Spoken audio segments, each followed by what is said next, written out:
Good evening, students. Welcome to our class. Last class, we studied the consumption function, meaning of consumption function, and a table explanation, and a diagrammatical explanation, and a technical attributes of the consumption function. Today, we go with the Keynes psychological law of consumption. Keynes propounded the fundamental psychological law of consumption, which forms the basis of the consumption function.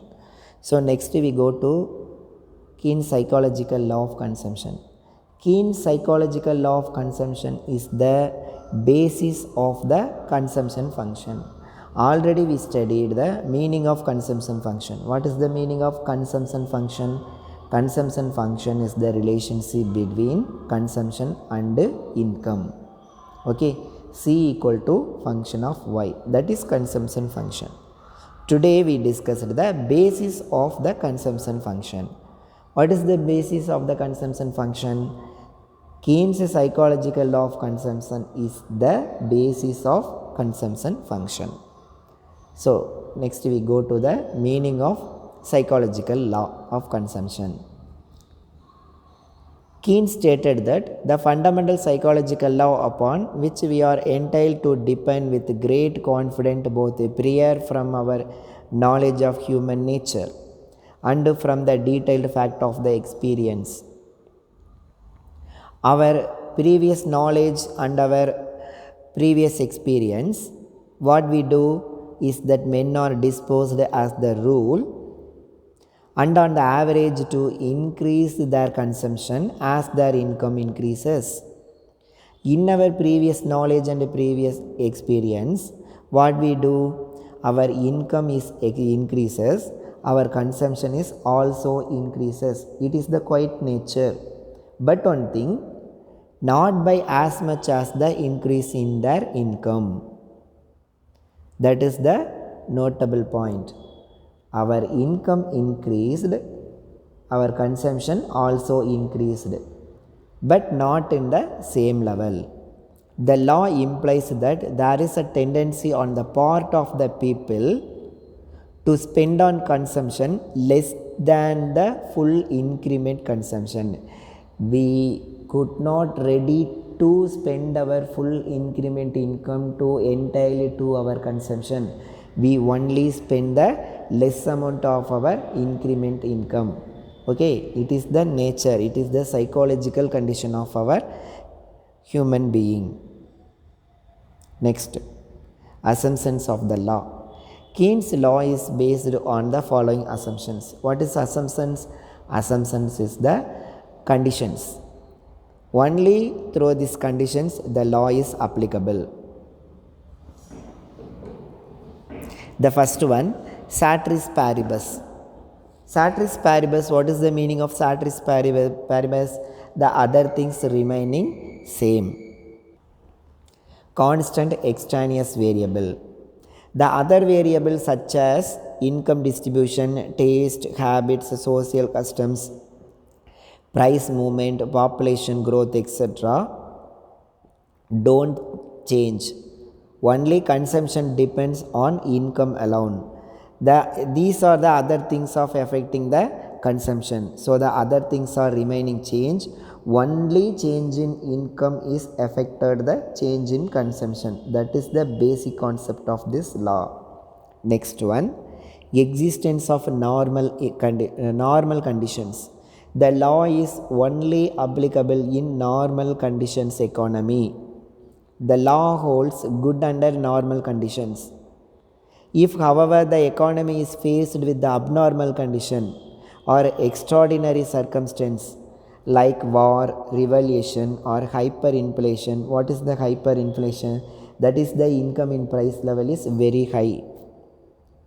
So, in the abnormal conditions, the law is not applicable. Only the normal condition of the economy, the law is applicable. The law will not operate only in the abnormal conditions. People may spend, in abnormal condition, people may spend the whole of increased income on consumption. So in the abnormal condition, the law is not applicable. Third one, existence of the laissez-faire policy. Laissez-faire policy only applied in capitalist economy. So the law only suitable for capital economy. The law operate in a rich capitalist economy where there is no government intervention. There is no government intervention. People should be free to spend increased income. People may free to spend his increased income.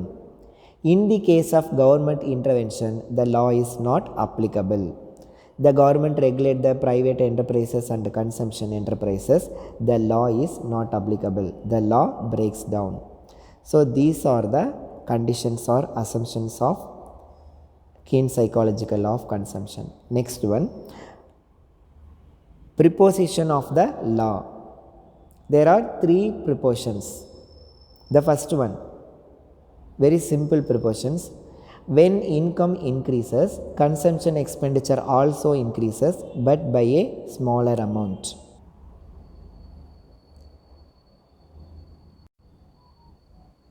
Income increases, our consumption is also increased, but by the smaller amount of the income. Why? Because our wants are satisfied side by side. So our wants are satisfied side by side, we could not ready to spend more of our consumption, so that the need to spend more on consumer goods diminishes. Yes, our consumption also diminishes.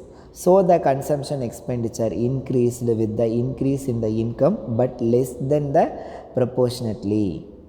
So that is the first proportion. What is the first proportion? Income increases, consumption expenditure also increases, but not in the same level, only smaller amount increased. Okay. Next one, the increased income will be divided in some proportion between consumption expenditure and saving. Yeah, our income is increased. It is the continuous of the first proportion. Our income increased, our consumption also increased, but in smaller part. So the remaining amount, where the remaining amount is going, it is going to save. Okay.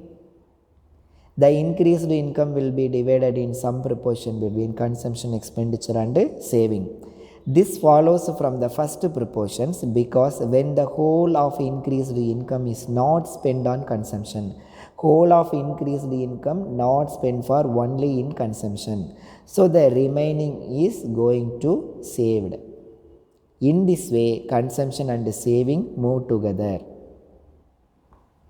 Last one, increase in income always lead to an increase both consumption and saving. Increased income always lead to increase in consumption and increase in saving. This means that increased income is unlikely to lead to fall the entire consumption, either consumption or saving. Consumption, the increase in income does not lead to decrease the consumption and saving. It is definitely lead to increase in consumption and saving. Thus, with increased income, both consumption and saving also increases. Next one, table column explanation. Three properties of the law. Go to the first column, that is income. Income is 120, our consumption is 120. So income is equal to consumption. So saving, there is no saving. Saving is 0. Income is equal to consumption. There is no saving. Next one, our income is 180, consumption 170. So the balance amount going to save. Next, our income is 240, consumption is 220. So the different amount to be saved. Next one, next another example, preposition 1. Income increased by 60 crores and they are increased in consumption by 50 crores. That is the first preposition. Income increased 60 crores, consumption increased by 50 crores. On the basis of the first proportion, the increased income of 60 crores is in each case of divided in some proportion between consumption and saving respectively. Increase in 60,000 income, so our consumption is 50,000.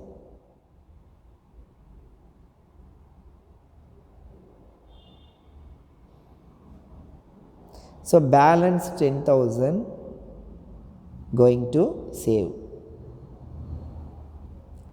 That is the second proportion. Third proportion, an income increases, consumption as well as saving increases. Income increases, at the same time both saving and income both are increased. Neither consumption nor saving has fallen. Both are only increasing level, does not go for fallen. Next we go to the diagrammatically explanation. The three proportions are explained in the figure 4.2. Here income is measured horizontally in x-axis. In x-axis denote the income. Y means income. And consumption and saving are measured in the vertical y-axis, consumption and saving. C is the consumption function curve. So the C, the red color curve denoted the consumption function curve, 45-degree line. So the 45-degree line represent income consumption equality. The full income only spent for consumption. It is the consumption function line. It represents income full and full spent for our consumption. So first proportion, when income increases from 120 to 180, see the diagram. In x-axis income increased 120 to 180. Consumption also increased. In y-axis consumption also increased from 120 to 170. 120 to 170. So the balance 10. The increase the consumption is less than the increase in the income. The balance 10 is saved. Okay, it is the very simple explanation. Income increased 120 to 180. Our consumption increased 120 to 170. So the balance 10 rupees to be saved. Okay. Next proportion. When income increases 180 to 240, 180 to 240, it is divided in the sum proportion between consumption 170 to 220 and saving 10 to 20 respectively. Income increased 180 to 240. Our consumption increased 120, 170 to 220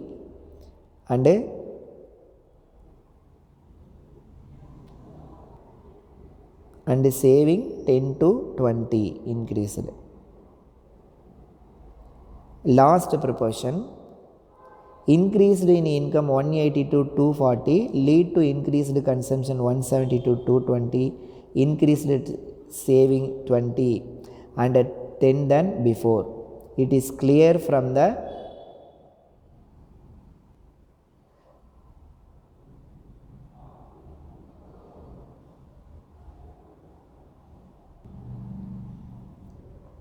increase income to 180 to 240 lead to increased consumption 170 to 220 and increased saving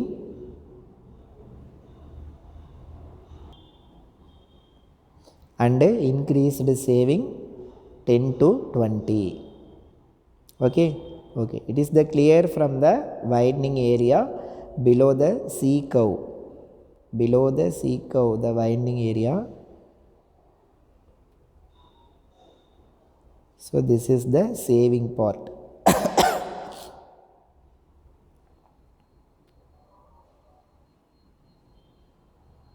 saving gap between 45-degree line and C curve. 45-degree line and C curve. This is the part of saving. Okay. Next one, determinate the consumption function, subjective and objective facts. We see in the next class. Thank you, students. Thank you very much.